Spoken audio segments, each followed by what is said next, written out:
Hi, everyone. Thanks for joining us today. Today's edition of Ask a Leopard Owner takes us to the Bahamas on a Leopard 45 sailing catamaran. Before introducing Todd, Erin, and William, I want to take a moment to introduce myself. My name is Chris, and in addition to being a Leopard 45 owner myself, I get to work with members of the Leopard community, helping to share their stories of adventure, curiosity, and exploration on their Leopard. A few housekeeping items before we get started. Today's session is being recorded and will be published on leopardcatamarans.com in the coming days. In other words, don't worry about writing everything down. You'll receive an email to this video once it's published. To submit your questions at any point today, go ahead and click the Q&A button at the bottom of this screen. We'll do our best to answer all of your questions, but if we run out of time, we'll share an email address at the end to submit your questions. And lastly, there's a 2-question survey that will pop up after we wrap up today. We'd love your feedback so we can know what you liked and things that we could do better in future editions. Let's take a look at what we're going to cover. First, we'll learn about Todd, Erin, and William and where they are today, why they chose a Leopard 45 sailing catamaran, their journey from where they were just a few years ago to full-time sailing, their transition to schooling on the water, and discussion and Q&A at the end. So first, Todd, Erin, and William, thank you so much for taking the time to join us and to share your journey with us. Tell us a little bit about where you are and where you came from. Yeah, thanks for having us. I'm Todd. I'm sorry, some friends are texting saying I see you. I'm Todd. I'm a recovering software developer from Austin, and we are in Elizabeth Harbor, hanging out on our Leopard 45. I'm Erin. I'm a stay-at-home mom and have had a few part-time jobs in there while raising kids and volunteering. And I'm kind of the first mate. I'm Will. I'm 17. I'm a junior through Texas Tech homeschool. Awesome. And just before we move on to the next slide, I want to share a good milestone in terms of miles so far. So you guys are relatively new to sailing. How many miles have you put on the boat, or under the keel, as they say? I think last time I checked, we're at 13 or 1400 now. Awesome. Great. Well, in addition to you guys taking the time to share your journey with us today, you also take the time to share your journey with folks online. So tell us a little bit about Sailing Symphony, what folks can expect from a content standpoint, how often you publish, and what's coming up next, maybe from an episode standpoint. Yeah. So when we first started getting ready to get on the boat, we talked with a YouTube couple, the Kellys, and asked them, what do they do to keep from being bored? And they said, you need a hobby and maybe you should try doing videos. And so we talked about it and thought we could catalog what we're doing and share it with our friends and family and anybody else that finds it interesting. So we started our channel and got a bunch of subscribers. We put out a video every week, and it's really just where we are and what we're doing and all the pretty cool things that we see. Every Sunday morning, we release the videos. The next boat, we were socked in for like a week with weather, and it was a pretty boring week. And so we're covering that. Nice. No, that's great. I like everyone has a different approach to content. I like yours. It's very kind of real and authentic. So thanks for taking the time. I know it's a lot of effort to produce those videos every week. So thanks for doing that. Obviously, we've joined you now, not at the end state, but you've realized the dream. You guys are on the boat. Lots of steps to get to where you are now. So give us a sense of what that journey was for you. Yeah. So you want to talk about how we came about? Well, we started out, we had a life change a couple of years ago. It just changed the dynamics of our family and had 2 bonus kids, 2 more bonus kids. We've got 5 kids now. And then COVID kind of hit and changed how we do work and school and entertainment, everything. And Todd just we have some friends that are interested in sailing, and Todd kind of got interested in it. And he's like, hey, what do you think about doing this and taking the boys and let's go have an adventure? And that's really kind of how we started into it. And we're like, yeah, let's do it. We're not getting any younger. We should go try this. It would be amazing. And our two nephews decided that boarding school, a more structured environment was better for them. So our son, William, who's 17, is on the boat with us right now, full-time doing school. So we took it step by step. We went and took, and Chris, am I talking on the right slide? We took the where we go through the steps. Perfect segue. Let's go there we into go. some of the details. Yeah. Yeah. So when you go about anything, you should have a way to back out or change course, and so we took that path with this. We went and took an ASA 101 class to learn about sailing and how sailing works and boats work and all of that, and to see if we get seasick. We'd been on boats before. We had chartered a catamaran for a week with a captain once before, and we really enjoyed it. But we want to make sure that we liked the sailing part. So we did that, and that went fine. And so then took some more courses, and that went. And in between there, we ordered our Leopard because we knew that it was going to take a while to take delivery of it. And once we ordered it, we kept going. We went and it was a year ago today, I think, that we went to Belize and chartered a catamaran, and I took the catamaran certification course and got to captain it and stress out about docking and all that stuff. And then we chartered bareboat down here a couple months afterwards. And then once we took delivery of the boat, we had a captain for 10 days. And at each of those points, we were fully prepared to back out and say, this isn't our cup of tea. This isn't going to work. This is too difficult or too scary. But it worked out. So it's really important that you work your way into it and have places where you can deviate and be okay with that. But it was a good way for us to get into it. So when we finally took delivery of our boat, we were prepared as we could be to jump into this kind of lifestyle.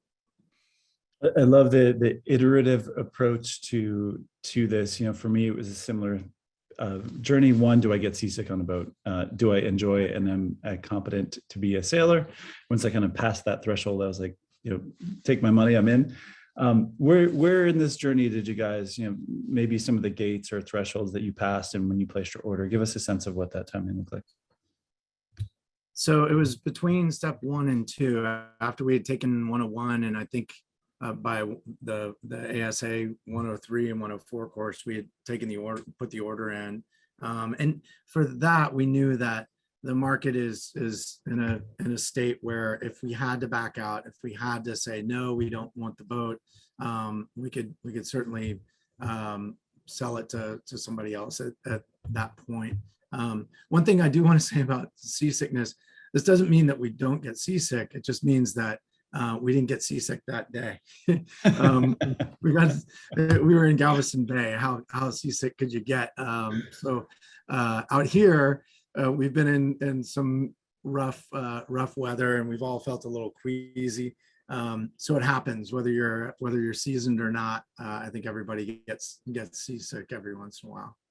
Yeah, it makes perfect sense. We've all been there. A couple of questions coming in on the chat. One, David wants to know, especially since you guys are kind of fresh in terms of being on the boat and having planned this journey for a little bit of time before that, any 2020 hindsight, any things that you might fine tune or do differently based on what we see on the side here? I think if I could have had more time on a catamaran, that might have made it a little bit easier. I had a friend of mine graciously would invite me to go hang out on his boat. He had a Beneteau 40 whenever he'd go down to Galveston. So I did get boat time in that way, but a little bit more time on catamarans and understanding how they move and how to maneuver them probably would have benefited us. It was scary leaving the dock the first time, and it was scary going down the canals in Fort Lauderdale. There were a lot of scary moments the first month, and that would have been a little easier if we had been on boats a bit more. Let's talk a little bit about the how you guys approach just maybe travel in general and the usage, what you plan to do this summer and maybe get off the boat. Give us a sense of your approach to being on the boat and how to use it. Well, you have to be flexible, like this screen says. You definitely make plans. Like I was thinking about this, how when we started this, we knew we were going to get the boat mid-September, and we knew hurricane season, we wanted to leave in November, and then we would be back done with this May or June. So we did have a pretty long projection then, but it also a lot of variance. We had aspirations of going down to the Virgin Islands, making it for Christmas time in Puerto Rico. That didn't happen. So you have to be okay with just your plans changing. And so we decided to stay in the Bahamas this season, as a lot of people do. There's so much to see, over 700 islands. So right there is flexibility, but we did have a plan. And like right now, we know we've got a place at a marina in America mid-June. So you have to plan for that. We just did that. Some people do it earlier than we did. We did it about 5 months ahead of time. Some people do it earlier than that, but you have to be thinking about that kind of stuff. But then also like to fly back home or to do things, it kind of just depends on the weather and where you're going to be. Do you have access to the airport? So you have to be very flexible just in your thinking, but definitely plan, have a structured layout of what you want to do and when. Yeah, and I think the for us, we're finding that the idea of being on the boat 24/7, 365 days a year isn't really what we're gonna do. We really enjoy this. We enjoy what we're doing, but we have family and kids and parents and all of that we want to go see. So we're going to take some time off during the summer to go and cruise around the US and go see some things there, and take some time off from the boat and come back October. We'll pull the boat out and go on our next adventure, which we don't know what that is yet. Yeah.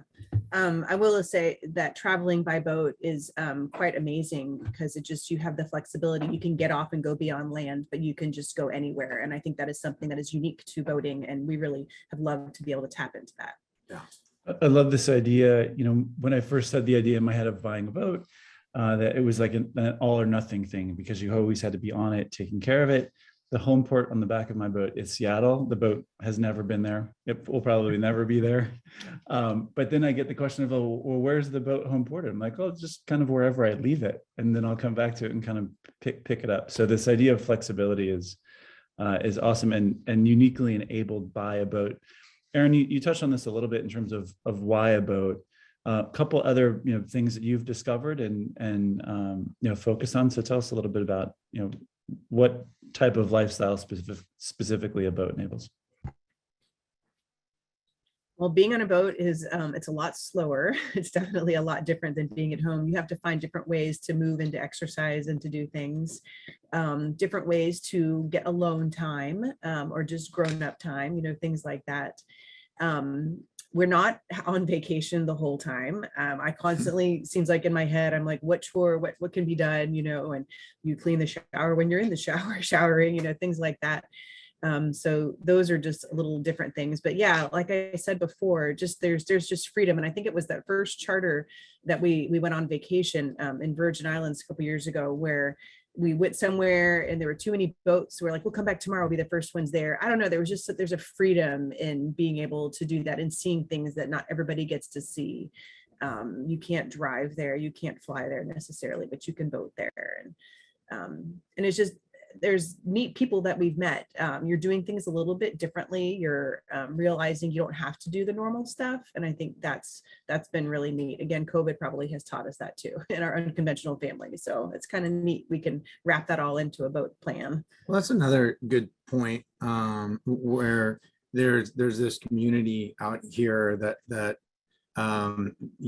people aren't, people do come by your boat and say hi, but if you want that community, you can go out and find it. There's there are a bunch of different boats that we have marked in AIS now, where when we show up somewhere, we look and we can see the yellow icons of boats that we know. We can get on the radio and see what they're doing and go off and do different things with them. So it's a little different than traveling by plane to a place where you don't know. You have a bunch of friends to hang out and do things with as well.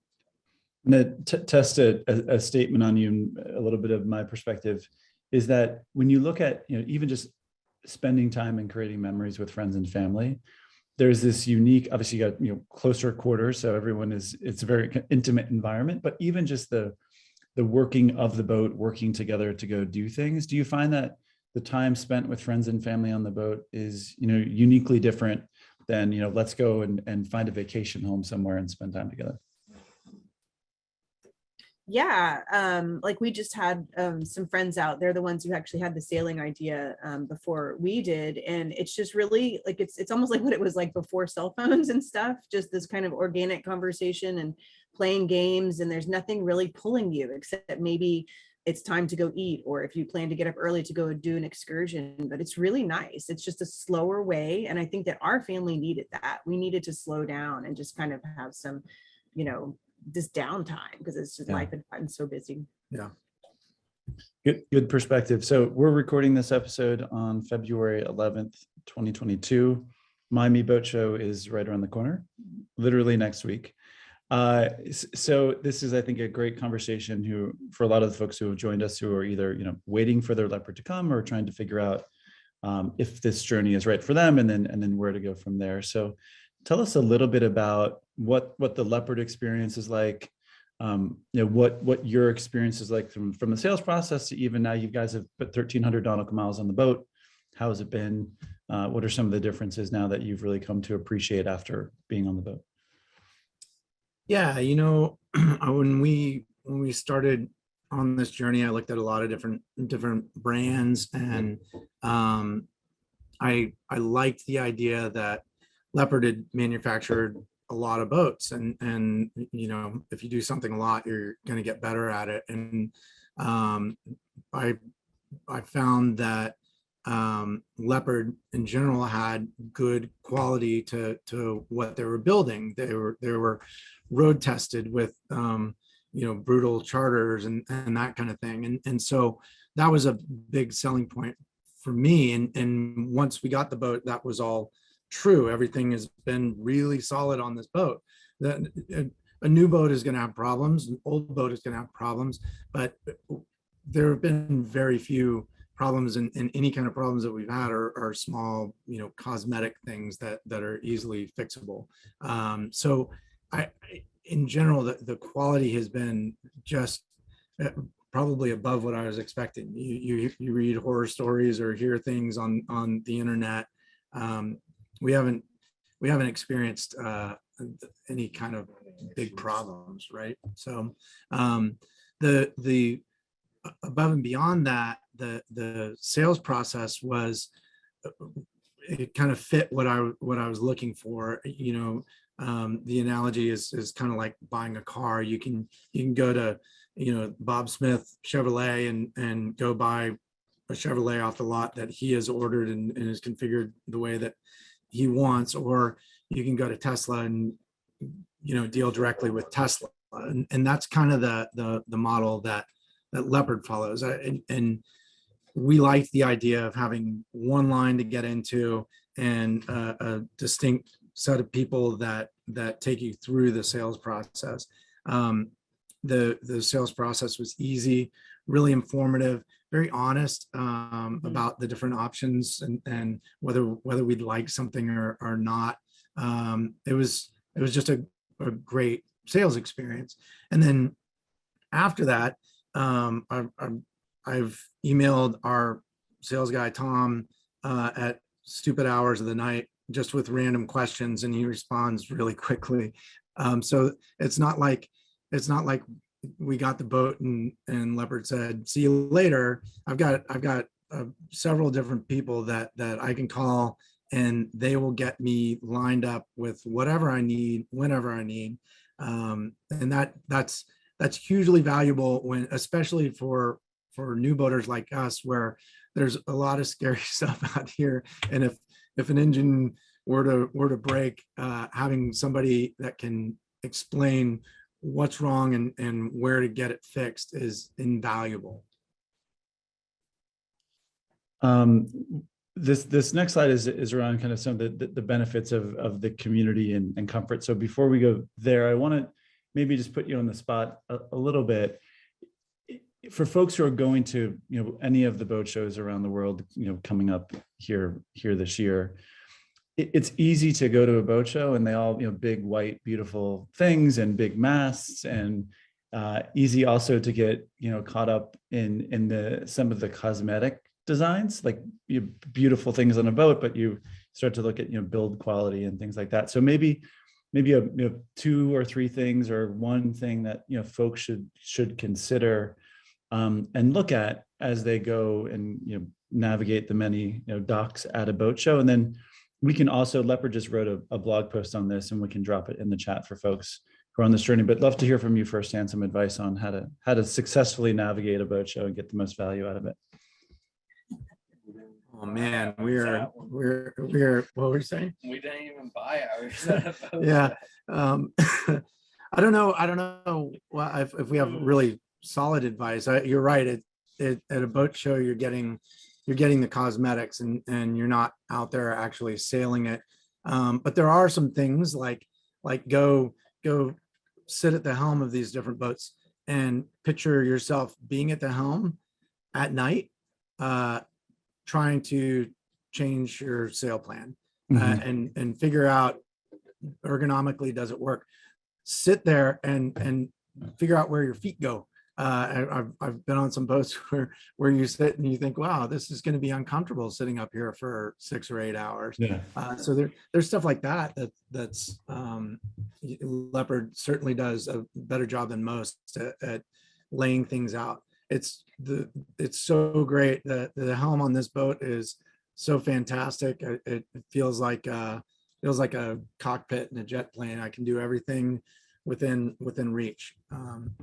What else? Yeah, I mean, I would be more of the details. Like, I'm usually the one who's in the kitchen, or like I looked at the showers when we were at the boat show and I was like, gosh, I wouldn't want to take a shower in there. That's really small. If you're living on it, you want something you're going to be able to take a shower in there. If you're just there for a week, it's not that big of a deal. And then silly things like the curtains, that kind of makes a difference when you're underway and how things move. So just all the little details. And of course, you need to find what's important to you, because some things that are important to other people weren't important to me, vice versa.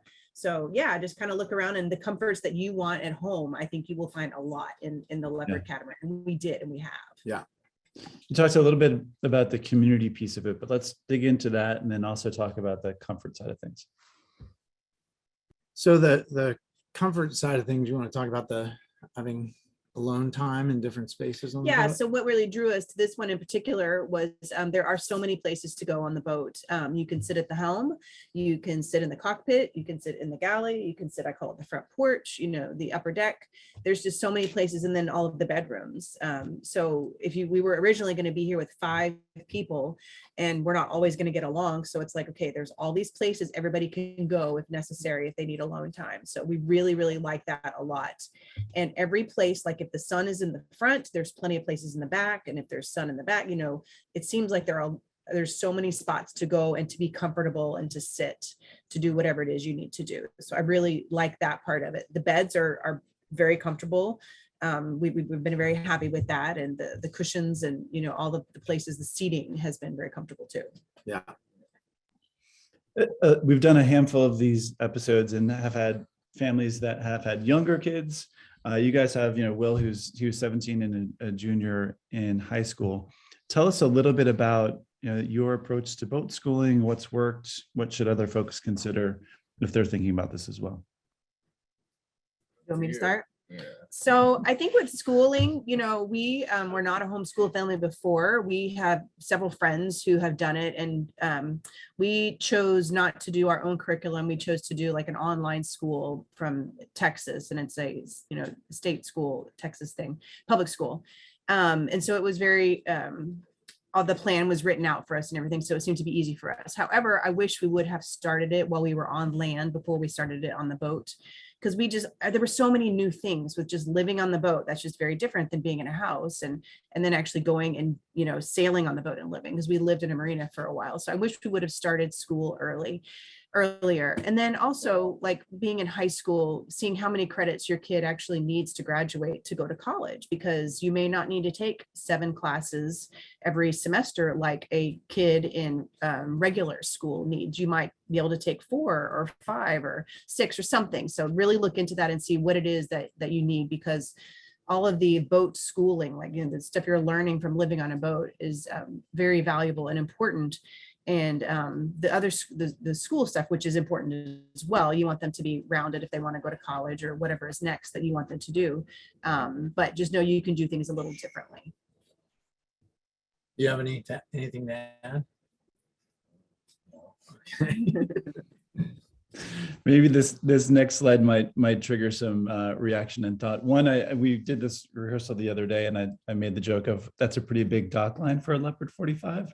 Maybe a bit oversized, but you know, Will, maybe you can add on to this. But from your parents' point of view, what has it been like transitioning to life on board with a boat with 17-year-old Will there, and then Will, love to put you on the spot in terms of how do you view this experience? Is it the most awesome adventure and your friends are like, wow, that's cool? Or just love to hear from both of you on that, or all three. Yeah, I had reached out to some other traveling families before we left who had teens, and asked them about it, and they said, don't worry about it, you'll run into plenty of them. And we have William says lies, we haven't run into that many boats with teens on them, and so that's a little different than what we expected. I will say William is interacting a lot more with adults in a good way, like having adult conversations and having friends who are adults, and so that's kind of filled the gap a bit, but there aren't as many teens out here as we thought there would be. Yeah, definitely. There's not that many teens, so it's a lot different than like on land, where I can just call somebody up and then we hang out, because I can't really call people. Yeah, because there's nobody. But he does have responsibility on the boat, which I think makes him feel more a part of this experience. He does all the anchoring, and he does the fenders. Like, he tells me, what to do with that stuff. So do the dock lines. And he does the That's dog right. lines, and so giving him that, I think, has really helped him to fit in better, if that sounds right, and just to be a part of this experience and enriching him more. I think it's helping him to grow as a young man. But still, yeah, trying to find that connection with other teens. And he has a lot of social media stuff, so he can FaceTime his brothers and sisters and his cousins and stuff like that. So that part is good. But yeah, I think just getting out and going to the places, and you might run into a teen, or definitely vacationing teens are around where we are right now too. So that's helpful.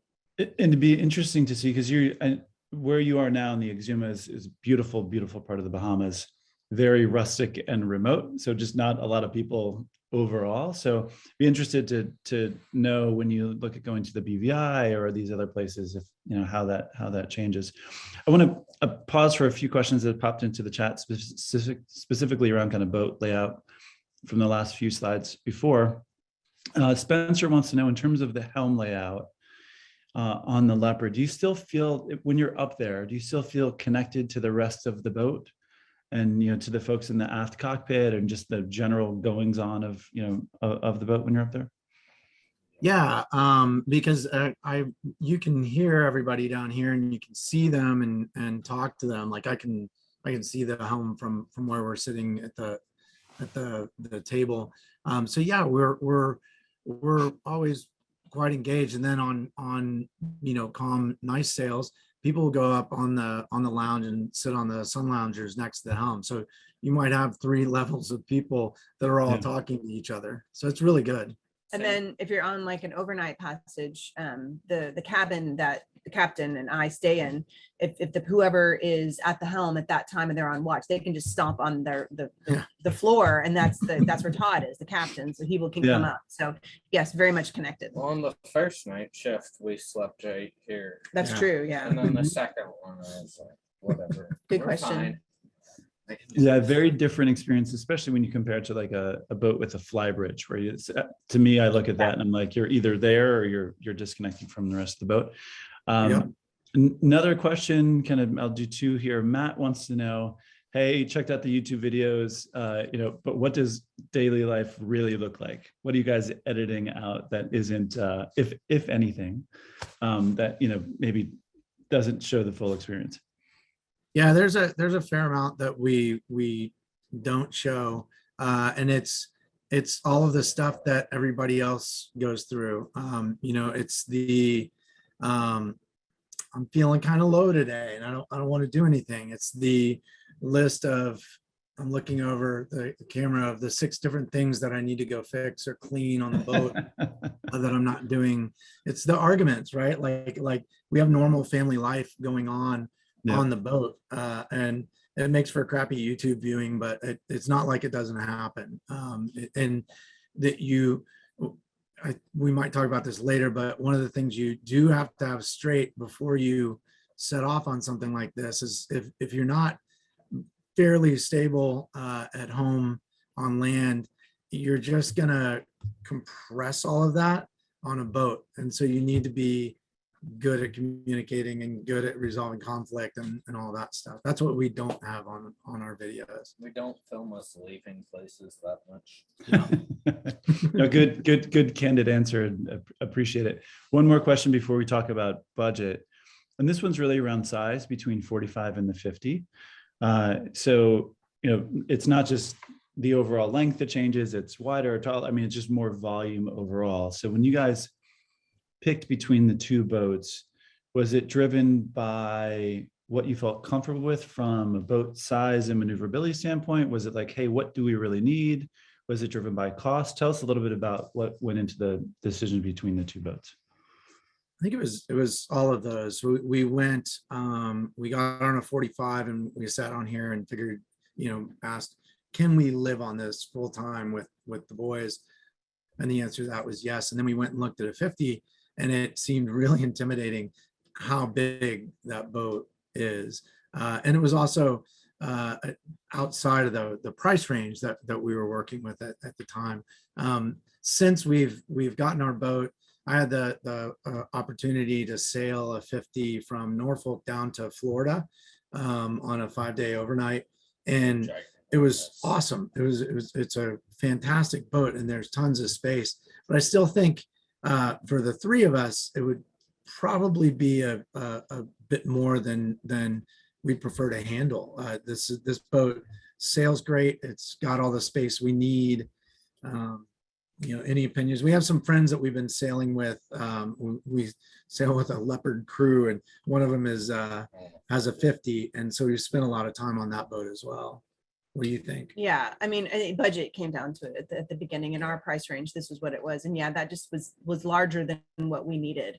But being, like Todd said, being on their boat, it's got a lot of space. It's very comfortable. It's laid out really, really well. Isn't its keel a little bit deeper, so you can't go in as shallow of areas? It's a little deeper, but that's why we travel with the Leopard 40. Yeah, they go through and tell us how deep it that's is. right. Yeah, It's funny. I look at length now and I just see work. I'm like, how much work is to watch the boat? Yeah. Let's talk a little bit. You guys are, awesome in terms of putting together some detail to give folks a snapshot of not just what does the boat cost, but what's the broader picture that you've experienced, and maybe folks could kind of draw their own kind of correlations off of. So walk us through what we see on the slide. So what I did here is I just went back through the 3 months that we've been on the water, just to kind of get an idea of our spending and how it was going. And it seems like with the food thing right there, that food is similar in cost here than it is at home. I do think food is a little bit more expensive, but we just don't eat as much. Eating out is about 3 times as much. It costs about 3 times as much as eating out at home. Fuel, yeah, about $600 a month. Dockage, it really depends. They say it's about $1.50 a foot up to the 180 a day was actually in Florida. So we've not encountered something that high, but you can choose those places. We just choose the ones that are a little bit cheaper. And then, yeah, the haul out, we'll do that a couple of times a year. And then the upgrades. So these were upgrades that were after when you talk After. about that. Yeah, aftermarket upgrades. And we did a lot of things just because we had a lot of things that we wanted in place, knowing that we would be on the boat full time. And so, yes, almost 8% of the cost of the boat we Right. spent on upgrades. And After Leopard upgrades, right? yeah. I hear a Frenchman named Laurent in my head with the phrase that's on the screen. Yes. Walk us through what it means, and then there's some questions that are related to this that I'll follow up on. Yeah, just Laurent at Just Cats was just, they did a lot of our aftermarket stuff. They're really great. And he just reminded us that the boat's going to be ready to do things before you are. And that was just really key. And it just chimes in my head a lot, that this boat was built for going across the ocean. So we're not even doing that kind of stuff yet. So we're going to be fine in whatever that we want to do here. And so that's really a nice thing to remember. Yeah, like the picture on this slide, that was a really complicated anchorage. Those are all coral heads, and the boat was like driving a go-kart. We could just weave around. It performed way better than you would expect a boat this wide and this long and heavy to do. So the boat can do way more than it can handle more than you can. And one thing too, and this is one thing our captain had said, the one that we had for 10 days who came on the boat and really just, taught us most everything, was that you just have to take things slow. If something is about to happen, you can take pause and you can figure out what your next step needs to be. You don't have to be frantic. And I will say there's just a lot of information that is coming in when you're learning these things, and like going under a bridge or doing an overnight passage. And so it's okay to be like, I need a break from this. We recognized this with our friends when they were here a week ago, that they were like, all right, enough information in my brain, I need to take a break. And I had that, Todd had that. I think that is just so normal. And then it's just like learning anything new. So yeah, and then like anchoring. I know Todd was nervous about that. I haven't done that, or not anchoring, docking. Docking, yeah. I haven't done that yet. That's him. It's all him. And he's very comfortable with it now, and it just takes time. And so we try to just tell him he did a good job with all of that, and he hasn't broken the boat yet, so we're good. Right. A question here, and I know the answer is going to be it depends, but maybe just a range. So Amit has the question around about on average, and a boat is a unique thing where it actually costs you more not to use it, right? You guys are out at anchor now, I presume, in Elizabeth Harbor, and there is no cost to actually do that, versus you're not on the boat, you're paying, dockage by the week or by the day or by the month to not use it. So knowing that it all kind of balances out when you're on the boat, when you're off the boat, do you have a rough number per month from just in terms of living on the boat? Do we have a rough number? No, I wasn't able to do that. It seems like it's about the same as when we were living on land. But we'll put that together at some point. And maybe it's an episode makes a debut in one of your videos. Yes, that's right. I think I could probably do that. Yeah. All right, perfect. All right, and then what are some of the things that I love this approach here? I love the people whose names are on this calendar who think the best kind of boat is someone else's boat, and that's your boat. But walk us through kind of your approach to kind of managing, folks and staying in touch and staying connected to the outside world. Yeah, one thing, this calendar is really, don't do that calendar like I did. The different colors, the blue is us leaving, and then the red is people coming to be with us. But we really found having our family come and our friends come, it really was nice. So I do encourage people to have guests come, but also we enjoy it ourselves as well. But like the Sailing Symphony Friends and Family private Facebook group, we have that so we can post and friends comment, and that's just really nice to know you're still being, thought of and you're thinking of them. And I know William stays in touch with social media, different things like that. And then of course, Todd's YouTube videos. But yeah, you definitely have to do that. And Zoom calls with family, and just texting and, all the normal stuff. One surprising thing has been that internet has been quite good here. It's not, in my case, it hasn't been good enough to do the kind of work that I was doing before this because it was nonstop meetings all day long. But it has been really easy to keep in touch with people through different channels of communication. So at least in the Bahamas, it's been really, really good. Couple technical questions, which I think is a perfect kind of segue to this slide. But the first one is, all leopards come with Ray Marine equipment and autopilot. How has that, I guess, how has the autopilot been is a specific question. And then how do you use it with some of maybe the radar and the radar alerts? And then overall, how's the Ray Marine equipment been? So it has been awesome. In fact, when I did the classes and when we chartered, we had sketchy autopilot. And when we had our captain take us out, he said, well, if you set it up for, for sailing, and I said, tell me what that means. And we set it up and he showed me these great things, like you can set the autopilot to go to the wind. So when you're raising the main, you can just say, go 0 degrees, and you don't have to steer and watch while you're raising the sail, and you can auto tack. And the autopilot has been fantastic. It's a game changer. And all the Ray Marine equipment has been really good. The radar is awesome on night passages because you can see whether somebody's using AIS or not. You can see the other boats out there. You can see storms that you wouldn't be able to see at night. So yeah, we've been really happy with all the Ray Marine equipment. You mentioned a little bit ago the quality of the internet. I assume it's been okay to support Will's schooling and all the connectivity that has to happen there. Yeah, it has. We've only been to 2 places without it. Yeah, like there are a few, there were some spots in the Berries that were not connected, and what was the Land and Sea Park. Conception. Land and Sea Park, and then Conception Island, which was awesome because we had no internet for a day and we just went and fooled around on the island. So sometimes it's good to not be connected. Walk us through some of the modifications, upfits, upgrades, however you want to phrase it, that you guys have done since you took delivery of the boat. So the solar and lithium go hand in hand. We have 900 amp hours of lithium batteries and 1500 watts of solar. And that seems to be just the right mix. If we were to do something else, it would be to get a little bit more solar so that on cloudier days, the batteries would charge up well. But in general, that combination works very well.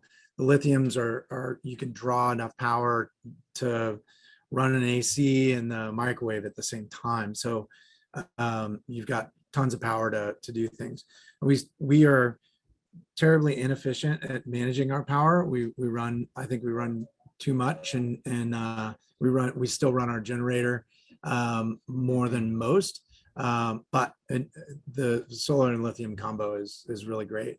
Water maker is critical. Out here at Elizabeth Harbor, I see people going and filling up water jugs all the time. Just to not be able to go through that and make water when we want to is great. We got a 12-volt water maker, so it's efficient and makes plenty of water for our needs.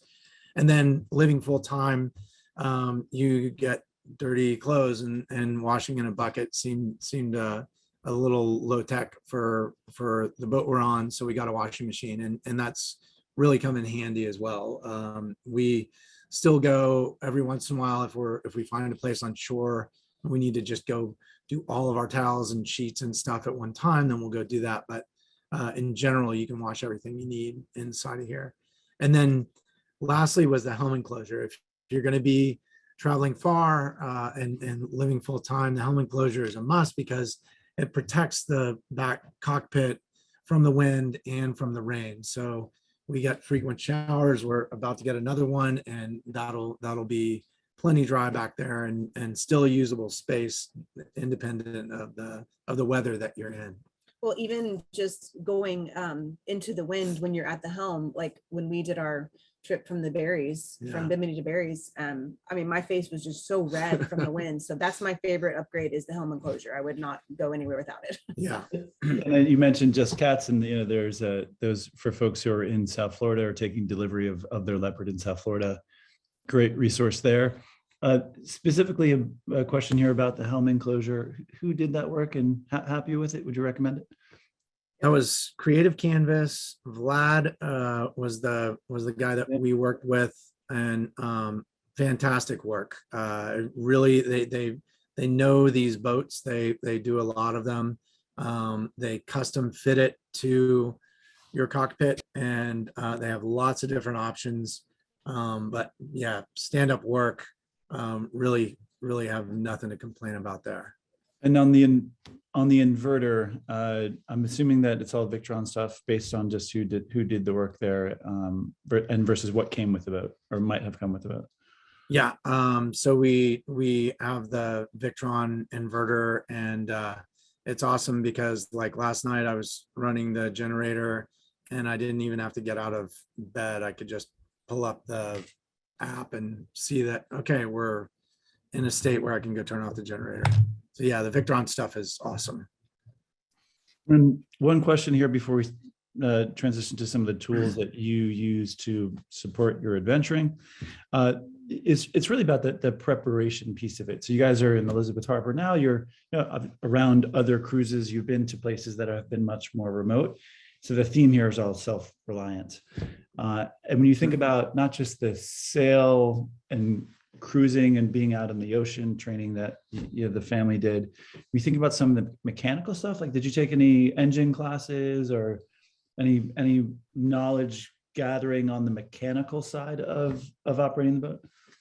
No, I have some experience with smaller engines. We ride dirt bikes, and so I learned how to do things on that. And I like to, I'm an engineer, so I like to fix things and figure out how things work. And so that's helped. But no, I don't know a lot, but I know what I need to, when I need to change the oil and how fuel filters work. And I've learned a heck of a lot since we've been sailing.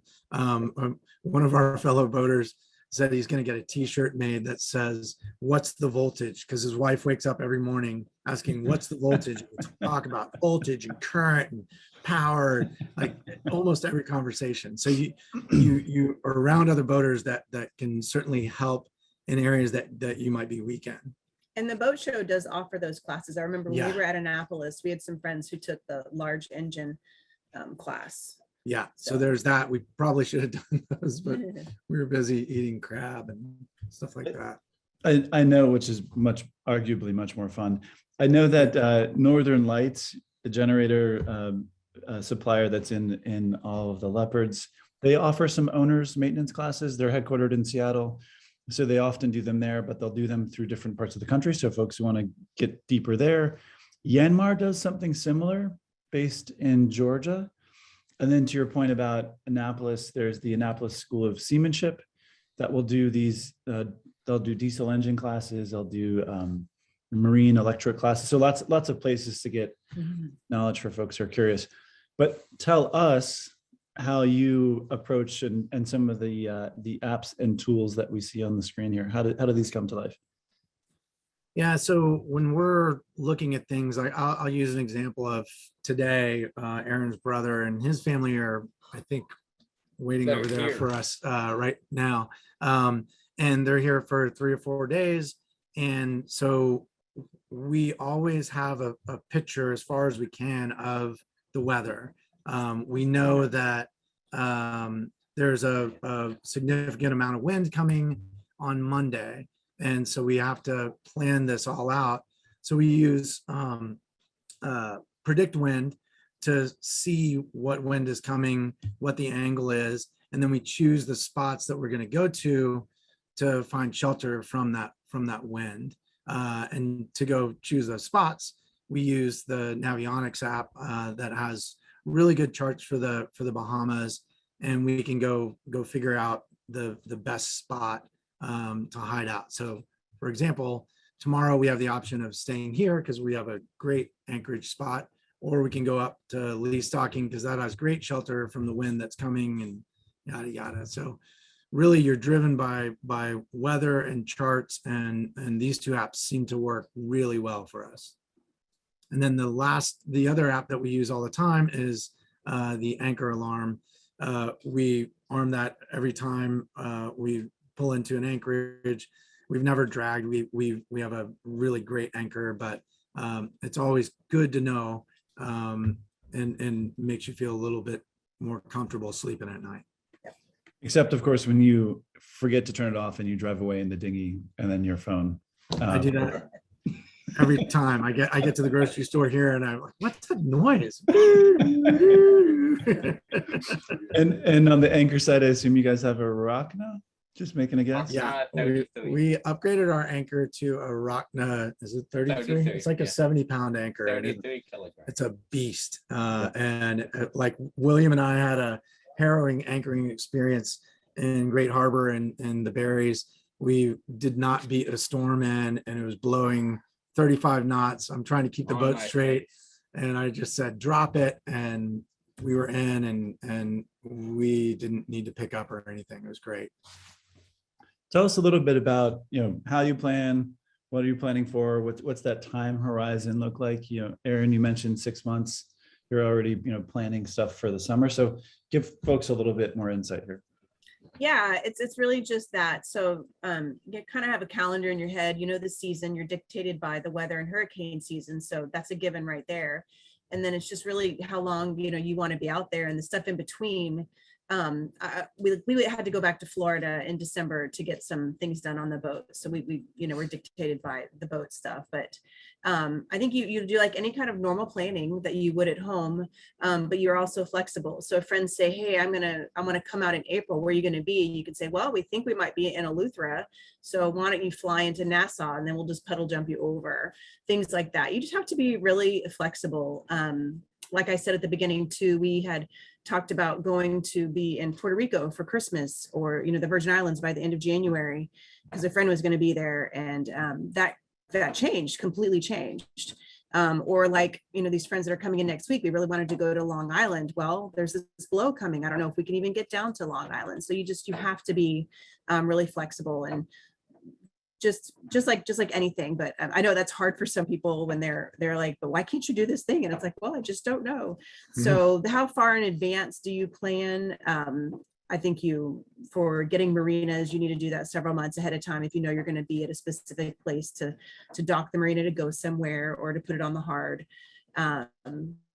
And what do you plan for? It's just, you just kind of are waiting for the weather. And then of course with William's school, so that kind of dictates stuff too, and things at home, kids getting moved out of their school, things like that. So I don't know if that is enough. I always, can, when I send my dad an email updating him on what we think we're doing, the very last line of the email is, of course, this is all going to be wrong in about a week or two. Yeah, there's been a little bit of a learning curve for even friends and family meeting me on the boat. I'm like, you can pick the time or the place, but you can't pick both. You can pick one. Right. You can pick one. That's exactly right. This next slide is my favorite, because I usually always end up learning about something and buying something right away, which I've already done based when we did our rehearsal on this. So walk us through some of your gear must-haves. I see also Gary raising his hand. Gary, just pop your question in the Q&A or the chat and we'll get to it. So tell us what we see on the screen here. You want to walk Well, through things? I'll do the first one, the cast iron skillet. I didn't used to like it because it's so heavy and it's a mess to clean, but that's all that we use is the cast iron skillet, and it does beautifully with salt air and everything. So that's been great. Yeah, the Uhomie ice maker is awesome. And actually there's a little piece that broke on it, and I emailed them expecting nothing, and they're badgering me to solve the problem. So that seems like a real solid product. Pillows, Good pillows, like Yeah. Todd just picked those, and like you want to be comfortable. We're out here for a long time. Mattress topper, we ended up getting a custom mattress topper. A lot of people spend like $5,000 on a custom mattress. We spent about $900 on a custom mattress topper, and we were very happy. I sleep just fine. and then the GoPros, you're in the water, you're running around. for the price, you can't beat it. They You make, need like 2 or 3. yeah. We have 2 out, and then I have a spare one still in the box just in case I lose or break one of these. And then the ice mule cooler, I'm weird because I seem to buy a lot of coolers and backpacks. And we find that when we're going somewhere doing something that we need to carry about 6 or 8 drinks, and this is an insulated waterproof cooler backpack that is awesome and not expensive. That is the thing that I bought. So thank you for helping. If you could, knowing that, we have folks who are considering going on their own journey, they're waiting for their boat to come. What would be, some advice that you guys might share based on where you are today? I think this was advice that I got that kind of started all of this was, what are you waiting for? Like, why wait? If you can do it, and if you can get out there, your knees aren't going to be better next year. Your back isn't going to be better next year. Take the time that you have now and do this, and it'll be really rewarding. I wish we had thought of this before, but we're here now. It's an amazing experience. What do you think? Well, I like how you said at the beginning, you have your plans and like how he took the classes and did all that stuff, but you always have an exit strategy, to get out. So if you don't like it, like, it's okay to try this, and you're not going to fail if you end early or if it's a little different than what you thought it was going to be. But yeah, try it. Like, you need to try it, and it doesn't have to be sailing stuff, but try out of the box, out of the norm stuff. And for us, that was sailing and getting a boat. Yeah. Good advice. Some questions that I want to get to in the chat. If we don't get to your question, Katie's email's on the screen here. Send her a note and she'll either have the answer or track down the answer for you. So these are going to be a little bit kind of bouncing around in different topic areas. But Gary wants to know, in your opinion, how feasible would it be to live aboard on a power catamaran? Going slowly, sipping fuel, hopping around the Caribbean and U.S. East Coast.